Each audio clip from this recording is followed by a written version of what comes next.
men's movement with our host, Dr. Jack Rocco. This has been a very tough week from beginning to end. Even thinking about September 11th, a day after September 11th, but everything that's gone on this week, it's been so real, and it's been a week where mental health wise, I think we all are struggling a little bit this week. Exactly. I've really found myself torn on so many fronts with this. And some of it is as a father, as a son, or as an individual. I worry about me, but when you start worrying about your children or your children's children, as we get older in years, you think differently. And I wanted to share today, I think I have a different or unique perspective on things. Not that it's anything special, but later in my life, I've had a bunch of things thrown at me, which has changed my identity in so many ways. And I think it's helped me to understand different people and different cultures in a way that's somewhat different. And for those who don't know, this was my book,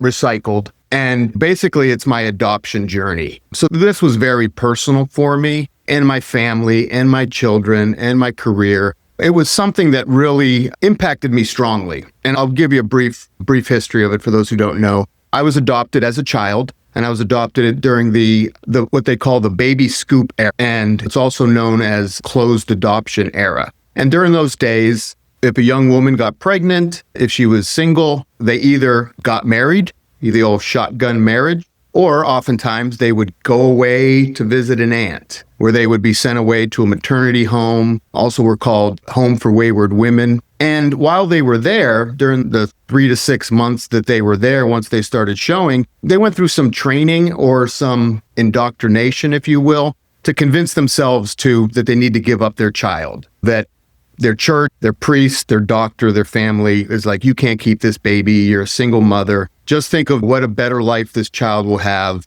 with a couple, an intact family. So that was me. That's what I went through. And I really hit the lottery when it came to family. My family was fantastic. We had a close-knit Italian family. And I say in the book, and it's true, you grow up with one view of the world. And that was my view of the world. And I say, when you're born in Erie, Pennsylvania, and you're Italian, that immediately makes you Catholic, Democrat, and Yankees fan. So those were my three really big pillars of my identity. I say those were like the four corners of my identity in my life. Italian, Catholic, Democrat, Yankees fan. And then the roof on top was American. We were all American. Later in life, it turns out that I eventually found my birth parents. And it started off with my birth mother. And what I found when I met my birth mother is that her and her family came on the Mayflower. So they were primarily British. And I was like, oh, that's different. Because I was told all along that I was German, Italian, and Irish. My adoptive parents were Italian. My father was Italian. My mother was German and Irish. And I was told I was coincidentally the exact same ethnicity as my parents. So that's what I went on. That was my identity. Like I said, so then in my 40s, I found my birth mother,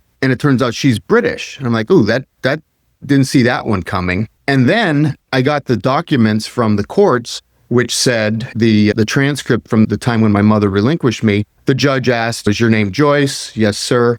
Are you the mother of this Negro child? So in my 40s, I had this bombshell dropped on me that my birth parents were primarily British, English, and Black.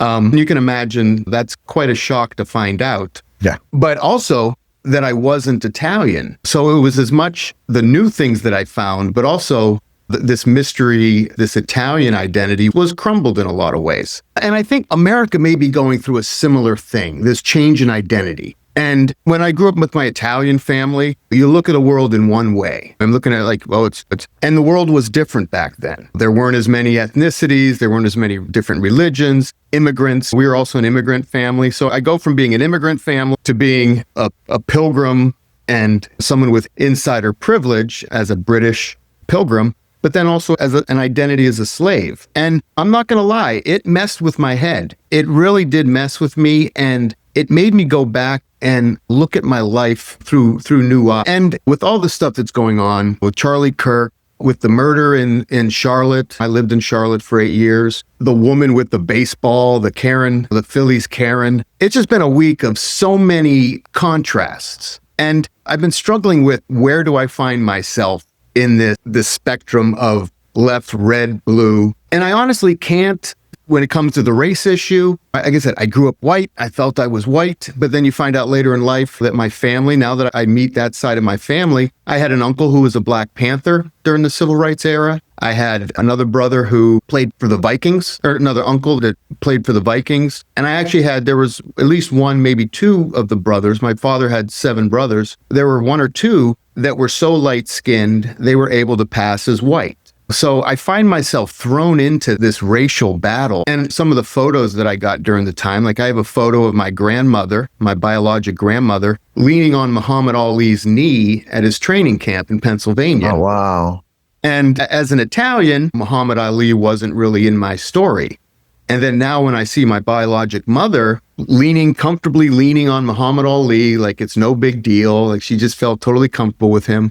And then I see me and my family right next to Muhammad Ali, who was right next to Malcolm X, who was right next to Martin Luther King. And I understand and I sympathize with the battles, but it's very hard for me to pick a side. And I don't think anyone in the country should pick sides either. And it's just, I guess that's my message, that going through the identity changes, and I had to battle a lot of those things within me. I couldn't love my white side and hate my black side, or love my black side and hate my white side. And where does the Italian side come in? So the immigrant side, the racial side, the religious side, the political side, so many of those things have changed in me that I really am a mutt in so many ways. And I think we all are. And I would just warn people, or I try and warn my kids not to take it, to try and choose the path of peace, not the path of making matters worse. Violence. This kid who shot Charlie Kirk, I don't know his motives. I don't know what he was going for, but it is, once again, it's just so divided. But there's a life that's lost. And in this country, you should never be murdered for your beliefs. And whether that was Martin Luther King, Malcolm X,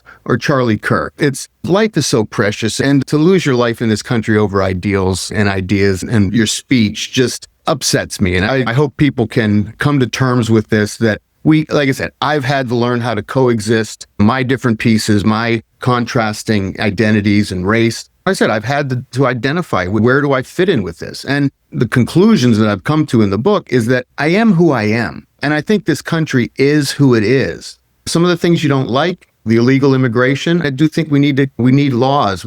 But if you're here legally, you can't hate. It just can't be a culture and a community and a country of hate on either side. And it's a very difficult thing. What do you think on this, Neil? So here is my perspective, different than your perspective, because I think this is going to be a good way to look at all this. I am in a huge looking at my career. AI replacing medicine, a little bit longer period of time, maybe 10, 20 years, robots will be doing a lot of performing surgeries. There'll be less doctors. When you're talking about the industry I'm in, we're in a very fast-paced chase world that we got to become better and better every day just to survive. And you could see the stress in specific industries where they're in this with the chase with AI and to try to keep up with AI and trying to learn new things constantly. It could become a very big stressor cooker.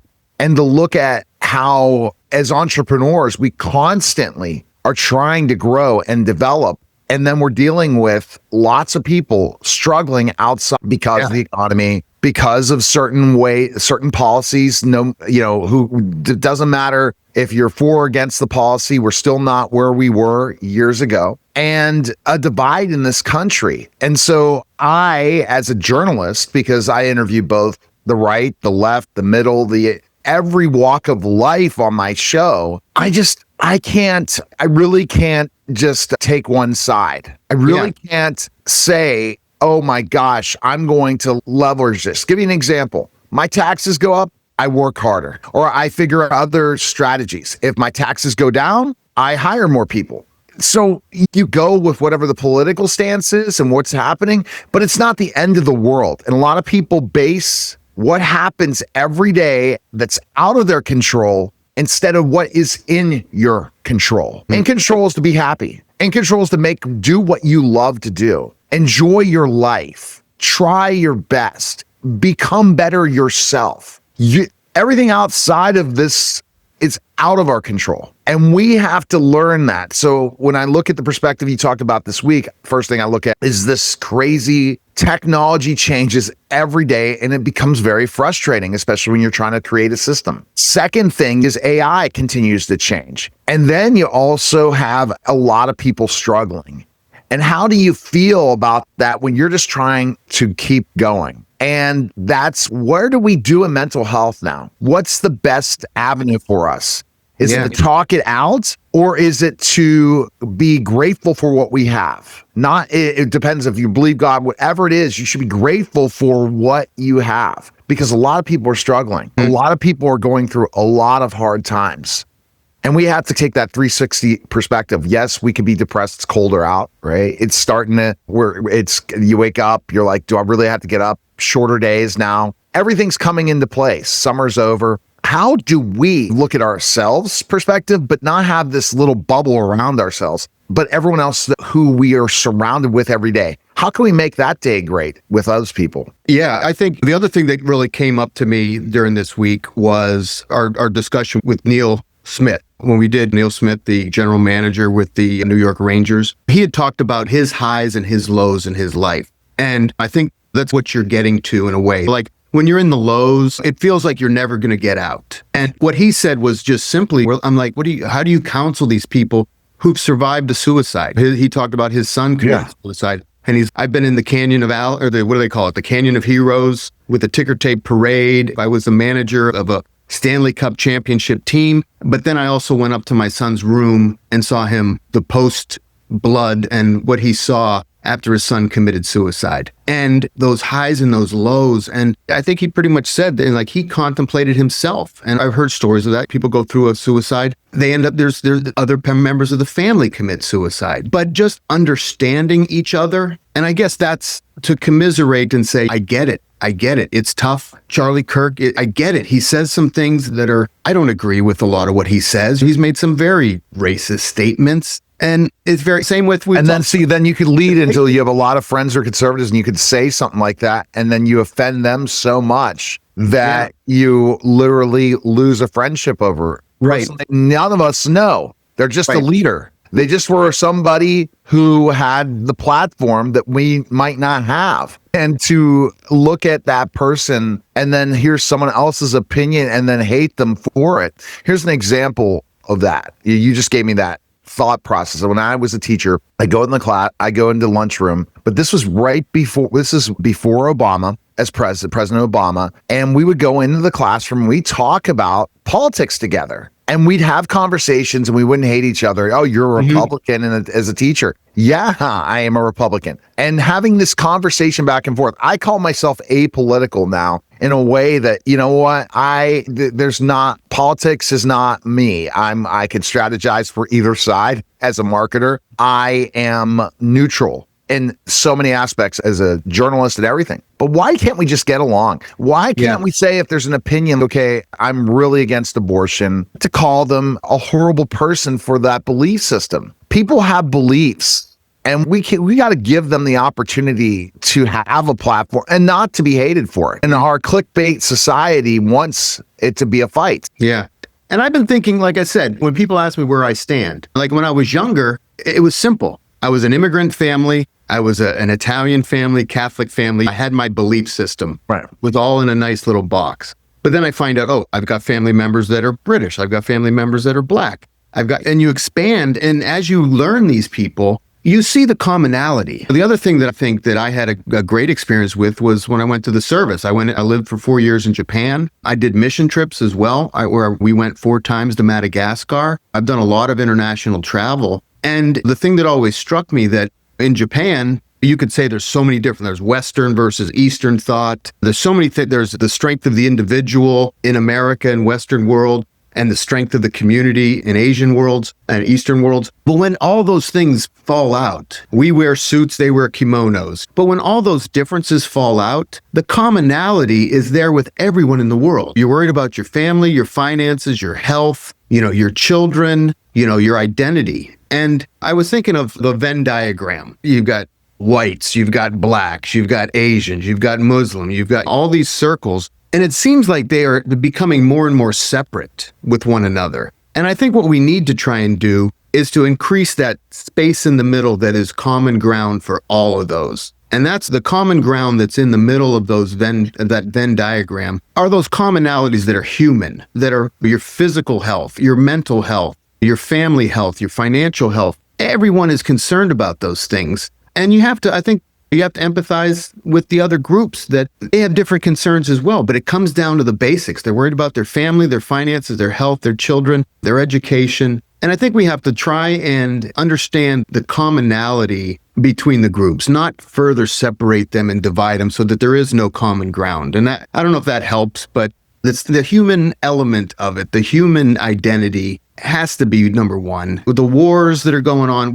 it's you know what, you're going to keep fighting, and you destroy everything. It's just, you need to learn to get along. See, and I think that's the key component, but I think mental health is something we always have to look at and what we define it. I know that therapists would get upset with me. I don't do well with sharing all my emotions and feelings and going over the things that are bothering me over and over again. I have a different practice that I take, and that is looking at each day. The past is in the rear window, the future's here, and what's on the present, and what's my plans, and what do I want to accomplish, and what do I want to do, and take my mistakes or challenges and move forward in a better manner. Everything that I went through is part of my journey to where I want to go in life, in the journey of life, and to not reflect so much, but I do. And that really is looking at the past or hating where you are now, shame, all these things, and mistakes that you've made that you can't forgive yourself over.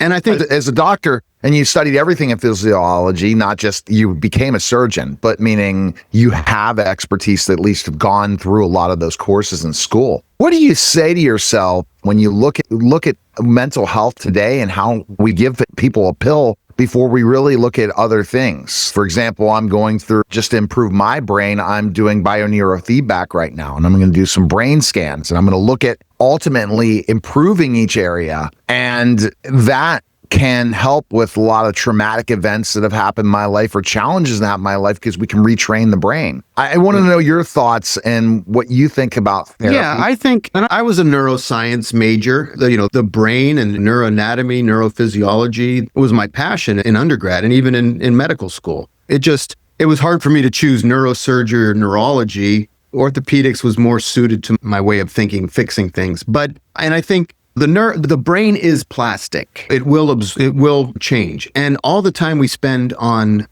social media and comparing yourself to others, it sets up an unrealistic expectation by feeding your brain all these expectations that, oh, I need a Lamborghini. Oh, I need to go on vacation. Yep. Oh, I need to be with these friends. And when you're comparing some to other people, and I do think that for me, like you say, it's therapy or religion people find solace in. For me, something that really spoke to me was meditation and some Zen Buddhism. I was in Japan, and I actually went to Thailand one year, and I sat at the basement of a Thai wat and learned how to meditate. And like you talk about it, it's the regrets and the shame and the guilt from the past. It's the fear of the future. But all you really have is the present moment. Oh, you can live that moment right now at 8:58 a.m. Exactly. And the whole exercise of meditation is to get that little point down. It's not this second, it's this half a second, it's this instant. I am present this instant. Everything is fine. And for me, it was very practical exercise. And I really started doing some meditation during residency, and especially when I was doing some spine surgery. And you're operating near the spine for the first time in your life as a 25-year-old, 26-year-old young man. Tell me that's not nerve-wracking. Yeah. You've got your attending physician across the table from you, and you want to look good in front of him, and you want to look good for the patient, you want to look good for yourself. It's very stressful. Yes. And what I did with the meditation was, I'm like, here I am, I'm at the table, nothing bad has happened. Okay, I'm going to grab my instrument, I'm going to put my instrument down, nothing bad has happened. I'm going to put my instrument under the bone, and I'm going to take a bite. I'm making sure there's no nerves in. I can't believe, fine. Everything is fine. There's no problems here. I take a bite. Oh, perfect. And it's that one step that one movement, that one instant of time. And then next thing you know, the surgery's over. You find the nerve root, you move the nerve root, you find the disc, you incise the disc, you pull it out. Each step you have to not be worried about, what if I cut the nerve? What if I hit a blood vessel? What if I worried about the future? For me, that was it wasn't this mysterious God. It wasn't the mysteries that we can't understand. It was very practical to just live in the moment. Okay. I'm living in a house. I've got a beautiful family. I've got a beautiful life. You need to worry about things. You can't stay in there. You do have to plan and prepare. But I think for me, it's hard to know, but for me, I think that, and there's so many religions and so many philosophies that go down to that, live in the moment. And I think that will get a lot of the fear, the anxiety, the shame, and the guilt. I had a lot of shame and guilt subconsciously as an adoptee. When your mother gives you up at birth, that is something that so many of the adoptees, you remember we had Connor on the show, and he talked about that same guilt, that sense of relinquishment, that sense of, I'm not good enough, I've been given away. Some of it is subconscious. You get yelled at when you're younger, you get corrected, you make a mistake, and you carry those things with you. But forgiving yourself, I've found, is one of the most difficult things. It's easy to understand everyone's position. I can forgive other people for what they did, but forgiving yourself, I've found, is some of the most. But you have to forget that. You have to leave those mistakes you made in the past, those shames, the guilt. You have to leave them in the past and move forward and be better today, be better tomorrow, be better the next day, and be better for your family, for your other people. You know, that it's okay to be a little selfish and take care of yourself. We all need to do that. Powerful stuff. I'm Dr. Jack, when you talk about these things, and it's a good way to close out, is basically take care of your health. Your health is your wealth, not just your brain, but your body. They all relate to everything. And if you're not focusing on your health before lots of things, which is sometimes not taught in all religions, right? Your health is so important, so that you can go out there and be the best you can around the people you're around every day. And that's where you really learn, ask questions, find the right experts in health, so you can optimize your body so that you can handle all the changes in life that you're going to go through. And move on. These horrible things that have happened, they're unjustifiable. Like I said, the stabbing in Charlotte, the shooting, the stealing the baseball. We get so wrapped up in these things, and it becomes male, female, white, black, Democrat, Republican. See, that's because of clickbait. Yeah, it's just but you got to, like I said, we got to go back to the humanity. That shooter was probably fearful, anxious,